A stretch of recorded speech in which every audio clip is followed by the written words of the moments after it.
Hello and welcome back to Strange Antiquities.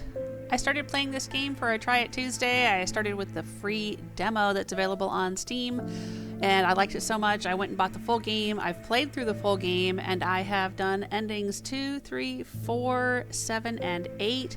I don't think I'm ever going to be able to get ending 5 unless I go all the way back to day 5 and do something different and replay pretty much the whole game all over again. I'm not going to do that one.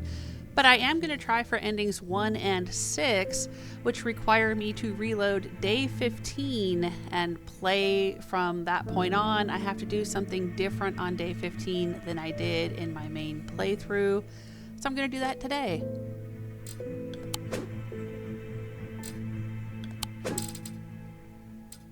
I can go back here to day 15.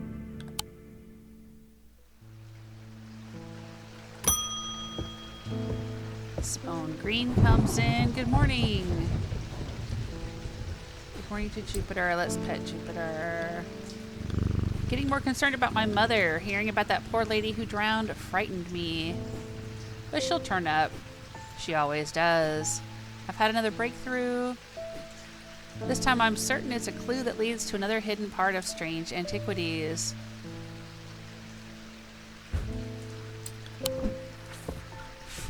Clue says, from the individual, a stone for dark purposes. From the celestial, a stone of the earth. From the diurnal, a stone of death. Alright, so if we can figure that out and put the objects on these 3 plinths, then we can get into a new area of the shop. Jacob Priestley comes in. Thank you for the mother. I've seen into the yawning deep. I have seen beauty beyond the comprehending mind. The price is steep, but I pay it gladly. My shadow anchor is broken. Must replace it. Okay, well, we know that this is a shadow anchor. I know this from having played the game.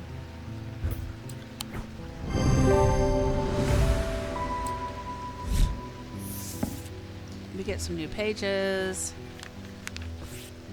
And he's happy. Audrey Bella is back. I hate her. You have shown yourself to be a useful ally in these worrisome times. Yeah, I've done the priest's path endings, and they weren't good. Keep an eye on the lake. When blackened eyes seek the blah, blah, blah, blah, blah. Okay, get out of here. And she's got this sacrament that we can do if we want to side with her. I don't. So let's just put it in here.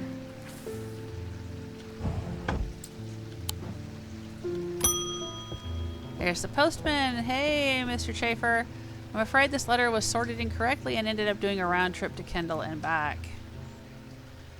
What letter is that? Better late than never.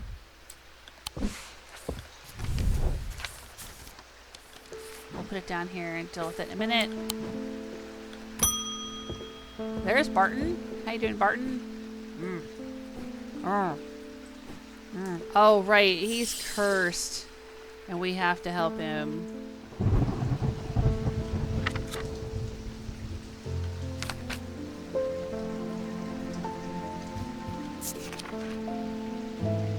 Yeah, I think this is it. That he needs the Tormund's Bane. They can be rolled along the tongue to cure Tormund's paralysis or worn around the neck to protect against the curse. He's been cursed because he was trying to read some writing. It's involved in his ending, which I've already done those, but what he needs is this thing here. See, if we look at it, it's got this little part that can be rolled over the tongue, but it's also a pendant that can be worn around the neck.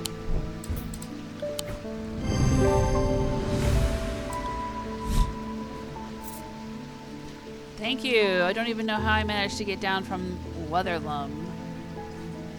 Everything went dark after reading the inscription on the tall stone.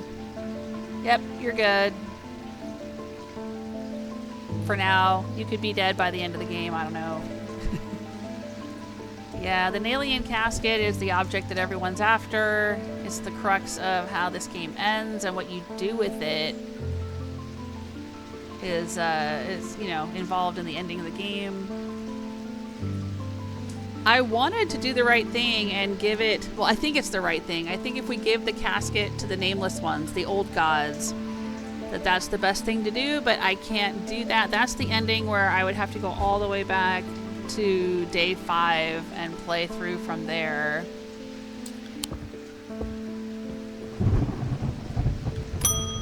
Alright, this is who we've been waiting for. Verona Green. The time has come to decide, Thaumaturge. The casket wants to be opened. The casket will be opened. Nothing can stop it now, and yet there is still a part of this mind that will not be quieted. Help me to calm this clamoring rage inside my head. This is your chance to elevate yourself above the scurrying ants that absently crawl through their meaningless lives. Okay, so this is Verona Green. She's one of the main characters of the story, and her eyes are black because she's been possessed by this great evil that wants the casket opened. Now, I didn't understand the first time I played through. It said that there was a rage inside her head. And so our options are Zephyrim and Abrasive Nether. And if we look at the Zephyrim, it says they can unlock deep wells of anger and channel them into a powerful maelstrom, the power of the west wind. And I thought, well, I don't want to give the power of the west wind to this evil possessed person. That would be a bad thing. So instead, I gave her the Abrasive Nether to purge unwanted memories. And I thought that meant that it would like purge the unwanted possession within her. But it doesn't. It actually allows the entity to possess her 100%, and that leads to a very bad end for Verona, and I don't want to do that this time. I didn't want to do it the first time, but I didn't realize what was going on when I played through the first time. So I'm going to give her the Zephyrim. They give off the faint odor of ozone, the scent of magic. Oh, I don't think I have it yet. Okay, so I haven't gotten it yet. It must be one of these items here. Alright, well, let's go solve this clue. I am under the barn where the axe meets the tree. It's got the little compass on it, so we have to use the maps to solve this one. And where the axe meets the tree is Woodcutter's Lane and Pine Road. Right here. To the side of the house sits a dilapidated barn. The stench of manure is overpowering. There's no sign of an owner. I search carefully, not sure what I'm looking for. I spy a flash of blue, a bottle. This is it. Alright, that's the Zephyrim that we need. So in order to give her a Zephyrim, we have to have solved that clue. Blue painted porcelain, cool and smooth. Gives off a scent like that of a brewing storm. So it's definitely the Zephyrim. Let's give it to her.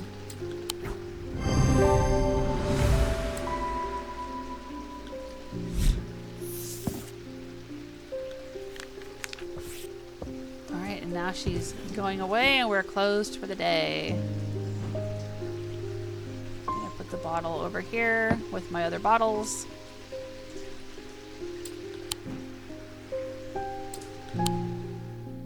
Alright, let's see if we can get through this day right quick. It's already day 16. We've just got to do 16, 17, and then we will get to 18, which is the final day.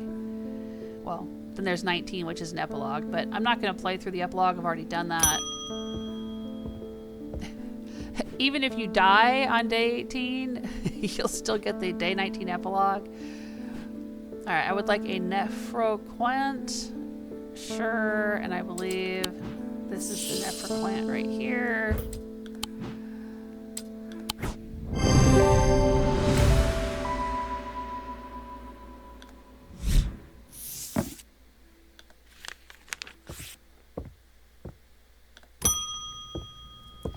Franklin Underhill, what's up with you? Pay us a visit. We have some items that we're confident will be of interest to you. I think he's with the blacksmith. Twinings, artisans of wood, iron, and clay. 2 Market Avenue, Undermere. Let's go to the city. Market Avenue. There's the Twinings. The man who dropped off his cart introduces himself as the owner of the Twinings, an unusual, sprawling series of grotto-like rooms filled with handcrafted carpentry, ironmongery, and pottery. I think this would be a great place for a Strange series game. They've got Strange Horticulture. Now they have Strange Antiquities. They could do Strange Carpentry or something like that. Alright, so we go in here. There's some items of junk in here. Might be interesting to you. Alright. We have discovered... Ooh, I love that pendant. Looks so cool. I'm leaving the Twinings and a man shouts at me from across the street. The man's eyes are black as coal. He rushes towards me and I stumble backwards, fumbling with the strap of my satchel as I try to grab an item to stop him. The Wixic cord. And I believe this is the Wixic cord because it has the symbols of paralysis all around it. If we look in this symbology book, paralysis.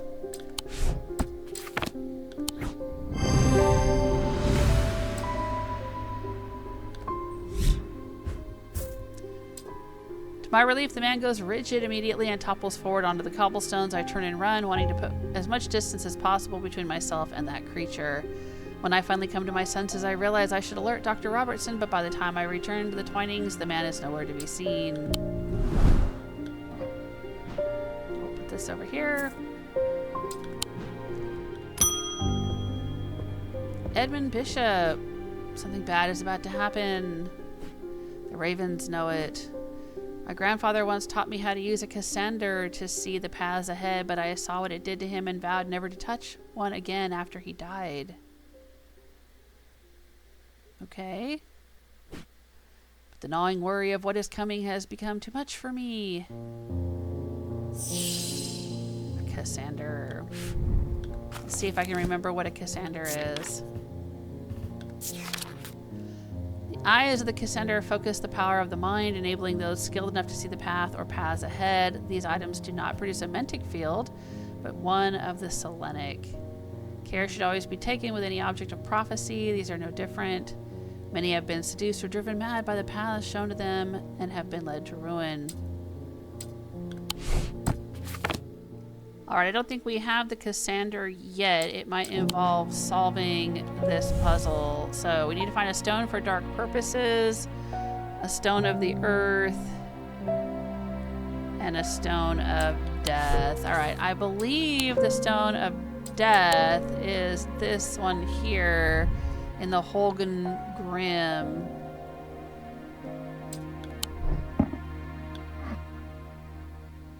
Let's put it down here for now.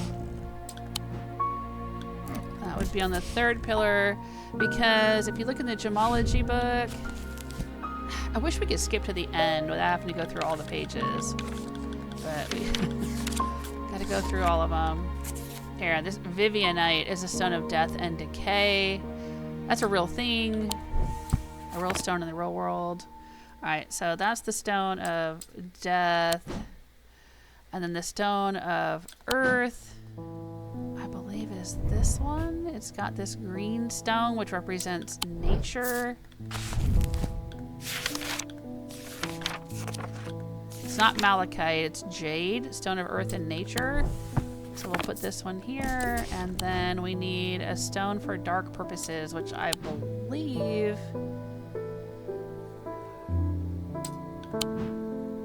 is this one here, this bloodstone. There's also bloodstone on this one, but I don't know if we can use this one. I'm just gonna go ahead and use this. So it opens a new area of the shop, and then we have to do the moon puzzle here, which involves setting the clock to match the moon symbol here. So we'll pull on the pendulum, there it matches, and then we look at where the hands are pointing. They're pointing to 9, 12, and 3. Shazam, now we can get in here, and now we have what we need for this guy. That's the Cassander. And that has... if we check the field, it'll have a selenic field, but also it's got this green malachite stone in it, which according to gemology is the 4th eye, stone of sight. So that's another clue.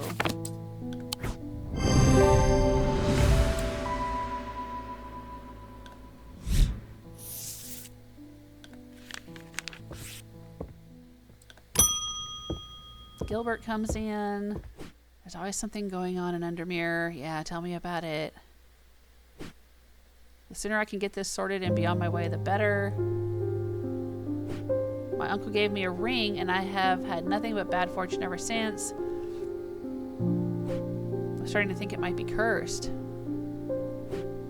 Is there any way to uncurse it? Oh, probably. I think we used one of these before.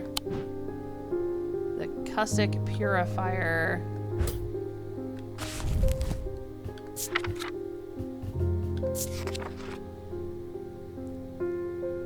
Small tokens such as rings or amulets are submerged in the liquid and left for a full cycle of the moon to be cleansed. We know that will help him remove the curse from the ring. There you go.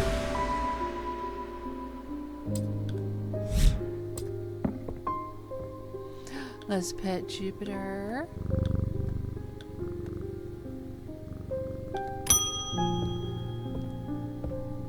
Lavinia has been researching ancient customs and is fascinated by the use of objects in ritual ceremonies. I think she's going to want this thing. She wants a grist. Right, let's look at a grist description. For the ritual, the broken path, the grist is heated slowly over flame. And this thing looks like it's got soot on the bottom of it. Like it's been heated in flame.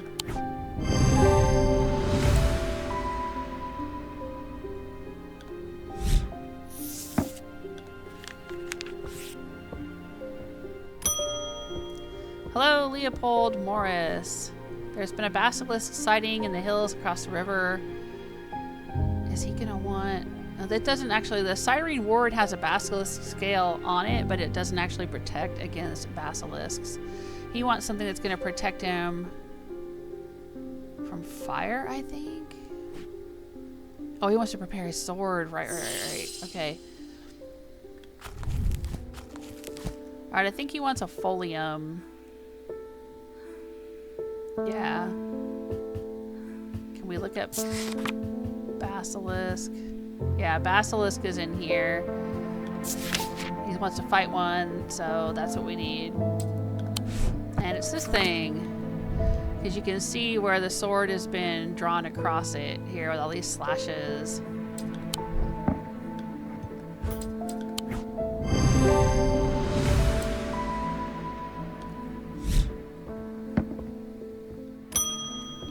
Alright, Francesca. They've escaped. At first my patients grew agitated when I used the Gaudian siren, but then I had a breakthrough. Alright, so all of the black-eyed patients have escaped from Francesca Robertson. Okay, thanks for informing me. And we have ended day 16.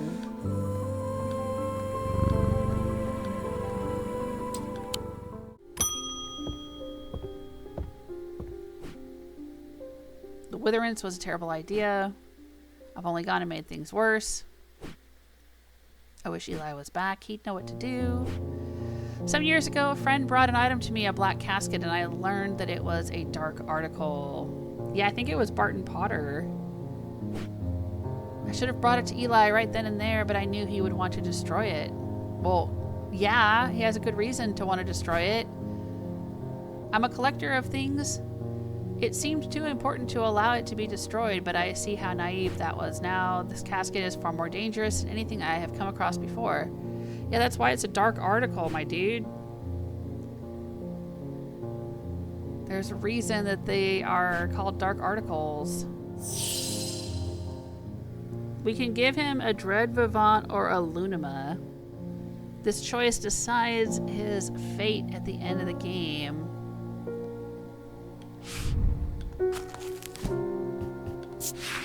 The Dread Vivant is the only way to handle some of the dangerous artifacts.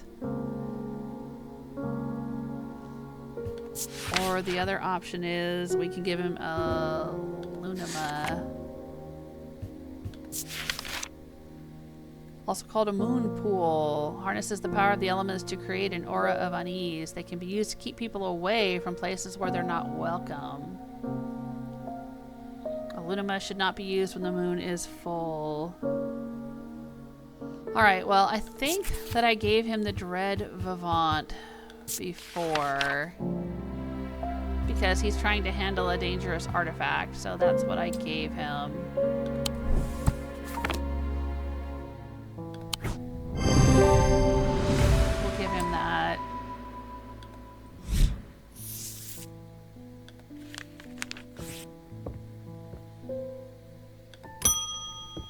And continue on. Alright, the mailman's back.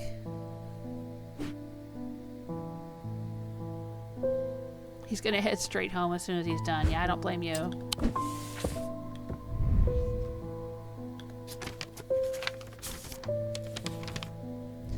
I've recently come into possession of a number of texts on the subject of arcane artifacts. You're welcome to them if they're of any use to you. If I don't hear from you, then I will donate them to the library across the street.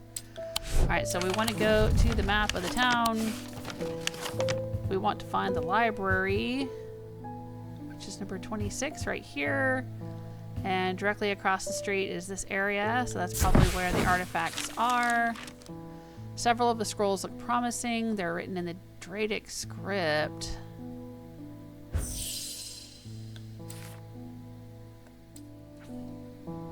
Alright, so we need to use the same thing that we gave to Barton Potter so that he could read the script on the stones that he didn't understand, and I believe that's the Babelia. Close my eyes as my mind catches up. The pages swirl and blur in front of me. I can read them, although it takes some effort. So now we have some new pages for the book to identify more objects. Anna Bryant is here. She's lost her Bridgic charm. And I believe that's this one right here because it looks like the triple goddess. If we look up Bridgic charm in the book, we see that there's the triple goddess aspect. There you go.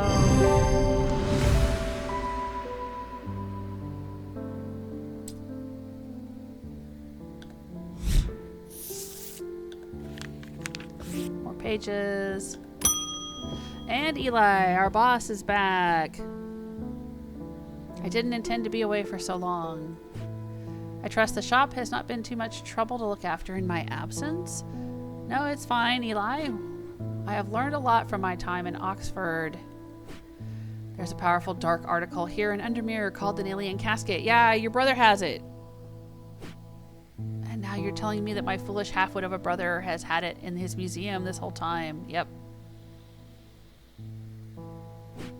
I know how to destroy it, but it's not going to be easy. Whatever happens, it must not be opened. We need to create a Pillar of Calaris. Okay, and that is how you do number 7 and 8. You can do endings with Eli, and then the ones we're trying to get, endings number 1 and 6, are also with Eli if we try to do this Pillar of Calaris.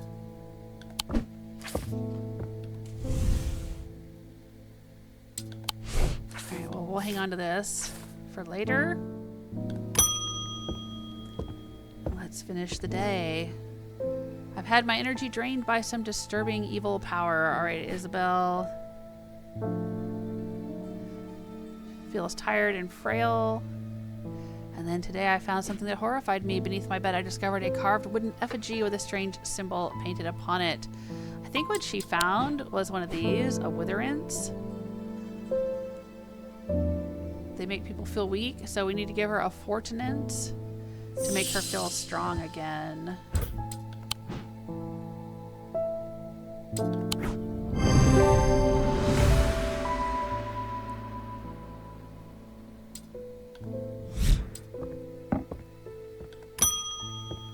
Susan Hill. I would like a blood back.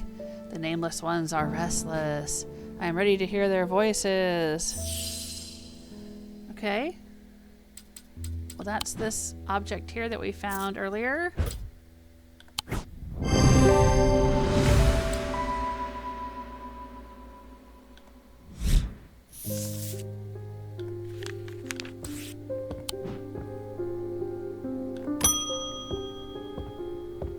And now Thaddeus White is back. I went to move the casket, but it's gone. Oh no. Probably because Eli came and got it. Oh god, what do we do?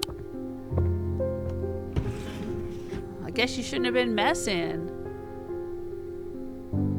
around with evil objects.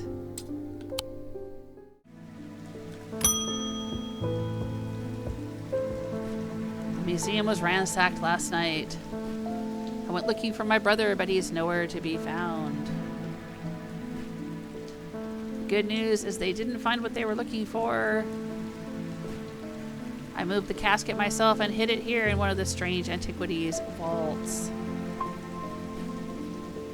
It's safe for now, but we can't leave it here for long. I have more to prepare, but I've left instructions on how to access the vault in the desk drawer. Okay. Bye, Eli. The desk drawer is this one here. A candle that gives off no light. The Carrick's candle. The anchor that has never touched the ocean is this shadow anchor. And a finger, but not of flesh, is this one, which we have not identified yet. But it is the witch's finger.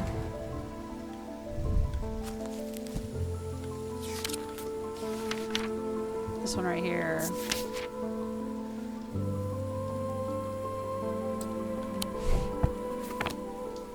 But now we have to solve this moon puzzle.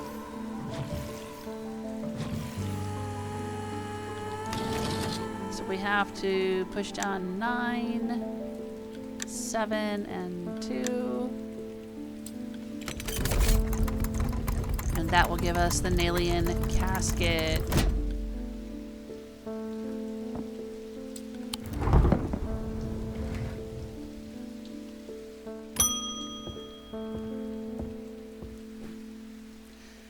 And the mailman's here to tell us the lake has turned black.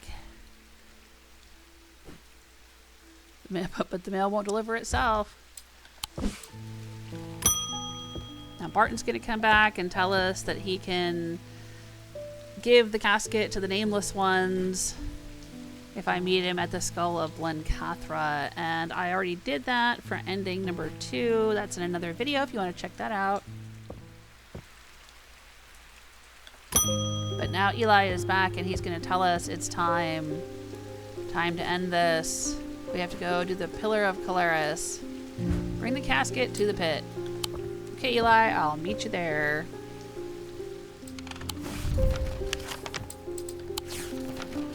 Alright, this is what I've been waiting for. Here is the pit. Let's go meet Eli.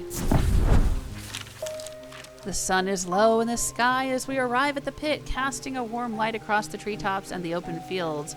A solitary raven cries out from the tree line, and I look to the skies, but they are empty. The pit itself is an ominous sight that the otherwise serene atmosphere can do nothing to diminish.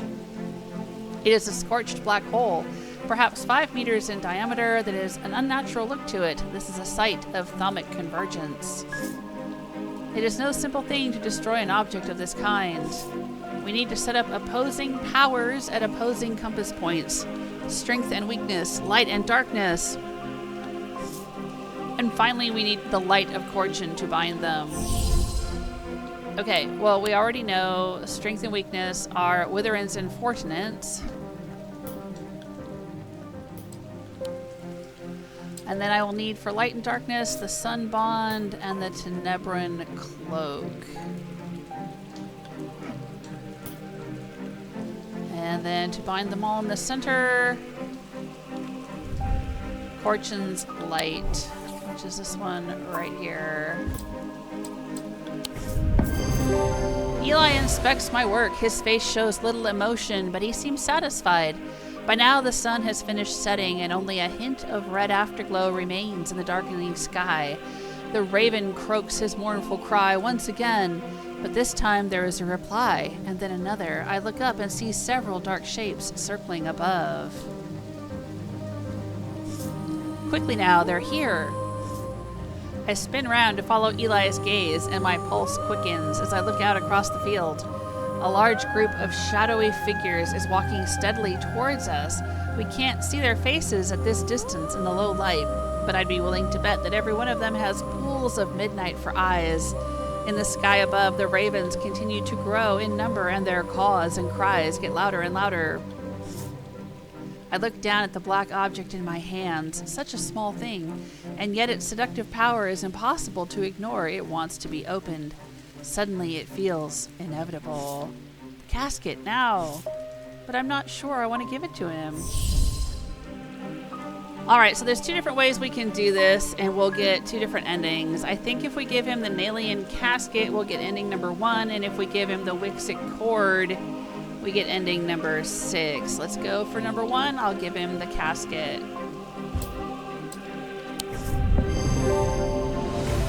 The wave of intoxicating power washes over me, but I hold strong against it. I hand over the casket, and together we begin activating the items arranged around the pit. Working as fast as we can, it still takes longer than we'd like, and when I look up again, the thaumaturge has fear in his eyes. We're too late. The mob is upon us.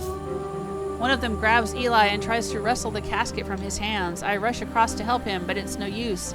They are all around us. The man tears the casket free, and it clatters to the floor, skittering towards the edge of the pit before coming to rest on the precipice. A gray-haired woman stoops to pick it up, and I am surprised to find that I recognize her. It's Verona Green, the occult scholar. The mob cheers, but Verona turns towards me, and I am no longer afraid. Her eyes are ringed with darkness, but they are not black. Back from the dead. Yes! Yes, we saved Verona Green. She winks at me and throws the casket into the pit. At the same moment, Eli activates the light of Fortune. Time stands still, and then there is a rush and a roar as a swirling vortex of blue-green light races up out of the pit. The casket is sent soaring up into the night sky, where it seems to hang for a moment, turning slowly in the air, until with a shrieking, splintering crash, it shatters into 1,000 pieces, and then there is nothing but smoke and the smell of ozone, and all is quiet. It has been a few weeks since the casket was destroyed, but I am still riding high on the elation and relief from that night. Everything seemed to come together right when it needed to, and somehow we avoided a terrible catastrophe. Nice. Those who were under the casket spell were released almost immediately. They remember nothing from their ordeal, but there seems to be no lingering ill effects, and Dr. Robertson says they have all made a full recovery. Yay! It is rare for Eli to express much emotion, but even he congratulated me on my strength and resolve in the face of such darkness. He, too, felt the allure of the casket and was worried that it would overwhelm me. He told me with a hint of pride that I would make a fine thaumaturge. Oh, Eli is still alive! And Verona is alive! Let's find out what else. What else has happened as a result of ending 1, a catastrophe avoided. The casket has been destroyed and Undermere is safe again. Eli is alive and proud of your abilities. Verona is alive. She found the strength to resist the casket. Rebecca Rose is alive and able to paint again. Barton Potter is alive and glad that everything turned out well, even if you did ignore his plan. Yeah, it's a good thing for you that I did. Edmund Bishop is alive and stayed at Gleaston Castle. Francesca Robertson's alive and glad her patients recovered. Bonnie Robertson is insane. Yeah, well, she kind of had it coming because she wanted to murder Barton Potter. And Audrey Bell is deceased, murdered by her own bloodthirsty followers. I'm not going to shed a tear for her. Jack Hungerford is still insane. He never recovered. I don't know. There must have been something early in the game I could have done differently to save him, because he's always insane in every ending that I get. Thaddeus is alive, but ashamed of the part he played. Simone Green is alive, ready for a new challenge, and Jupiter is rescued and fully recovered. Yay! That's a pretty good ending. I'm happy with this one. This is the one that I wish I had gotten the first time. But I had just misunderstood this part with Verona on day 15, and I so regret that. Now we get the credits. And if I continue, it should take me to day 19, where I can continue identifying all of the rest of the unidentified objects, but I'm not going to do that. I've already done that. You can see that in another video. I also heard that it's possible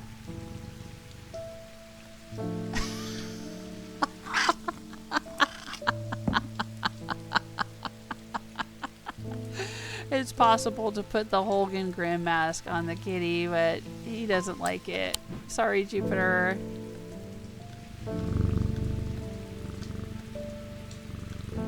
There's also supposed to be an achievement for petting Jupiter 30 times, I think it is. I don't know how many times I've petted him. There it is. I got Feline Priorities. Pet Jupiter 30 times. Alright, now let's reload and try to get ending number 6. I think all I have to do is reload back to day 18 here, because we've already done the part where we gave Verona the Zephyrim.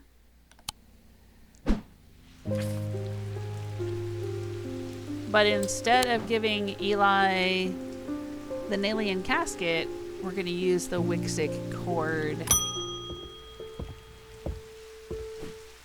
Alright, we're back where we were before. Eli comes in and says it's time to end this. Take the casket to the pit. So we'll go to the map. We'll go to the pit. The sun is low in the sky. The pit is an ominous sight.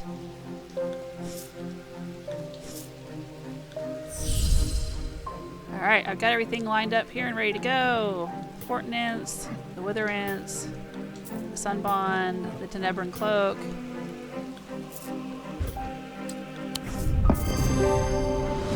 Done and dusted.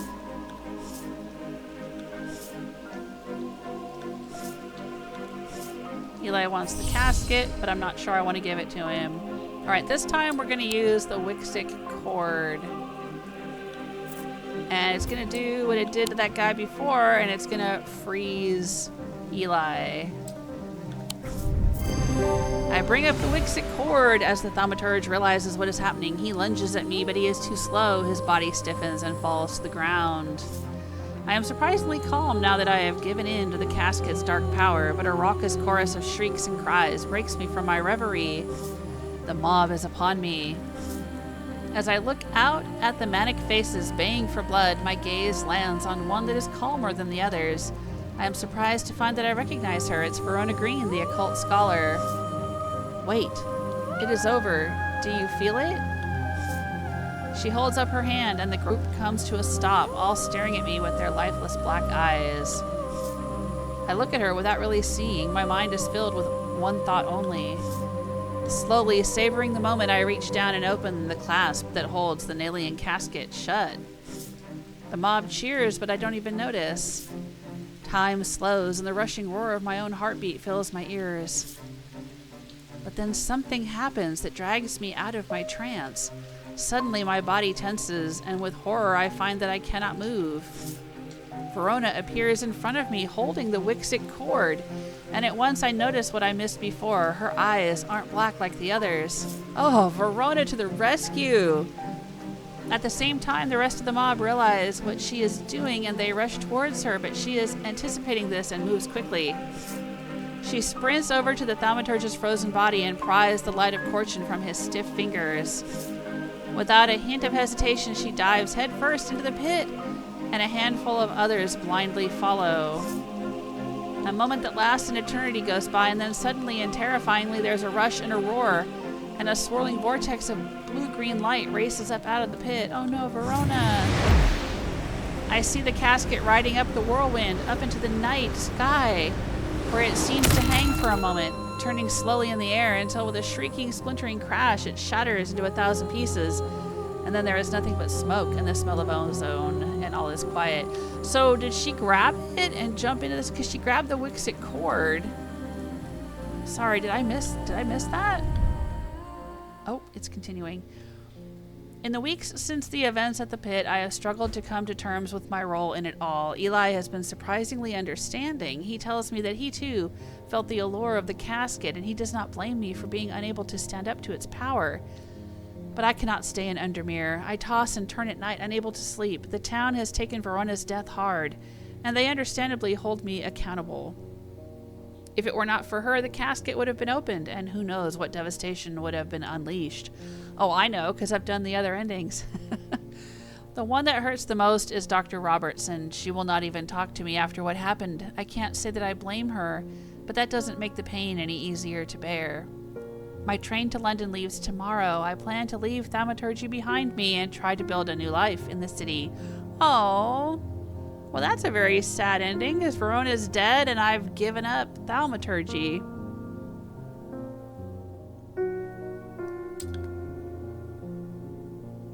Ending 6, a lucky escape. Undermere was saved, but at the loss of a dear friend, I cannot stay here now. So in this ending, Eli is alive, understanding but somewhat cold and distant. Verona Green is deceased. She gave her life to save us all. Rebecca Rose is still alive and painting. Barton Potter is alive. Perhaps sensibly, he left Undermere when it was clear that disaster loomed on the horizon. Edmund Bishop is alive and stayed at the castle. Francesca Robertson's alive and glad that her patients recovered. Bonnie's insane. Audrey's deceased. Jack Hungerford's still insane. Thaddeus is alive. Simona's alive, and Jupiter is rescued. All right, well, that one wasn't too bad, except that Verona died, and I gave up my life's career, which is unfortunate, but there's even worse endings than this one. So as endings go, it wasn't as bad as it could have been.